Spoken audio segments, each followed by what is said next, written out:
We've just released our winter forecast, and Simon, who joins me today, has been looking ahead to December, January and February. Now, there's a lot of talk around a big freeze, but Simon, is there a biggie on the way? I'd be a brave man to suggest that, wouldn't I? Or foolish, one of the two. I don't think it's going to be a particularly exceptionally cold winter, but I think what we will see is more of a winter than we had last year. I think it's going to be front-loaded, so probably milder conditions through December and January overall. There'll still be some cold snaps, but then becoming colder during February. Rainfall amounts above normal, particularly towards the west, but even in the east it's going to be pretty wet and windy at times as well. So wetter, windier, milder as well. But I guess the question that everybody wants to know in a winter forecast in terms of a highlight is, are we actually going to see any snow? Now that's the statement that strikes fear into the heart of any meteorologist. I think we will see more snow than we saw last year, but given that last year was really an exceptional as far as snow goes, that's not going to be too hard.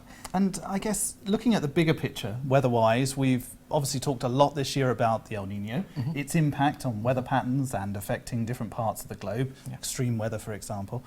How does that work with snowfall and the European forecast? Okay, so we like you say, there's been a lot of talk around El Nino. It certainly has been a strong event, but there are other factors at work as well. We've got a warm North Pacific, that famous warm blob that we've been hearing about, colder water in the Atlantic west of the UK, and a warm Indian Ocean as well. So El Nino is only one factor, and actually I think when you take into account those other cycles, El Nino itself becomes less important. So certainly it's something that I've taken account of when producing the winter forecast, but it's not the only thing that we're looking at. Those others are having an impact as well. And would you pick out any years gone by that have been strong El Nino years that have then had a reflection on the winter to come?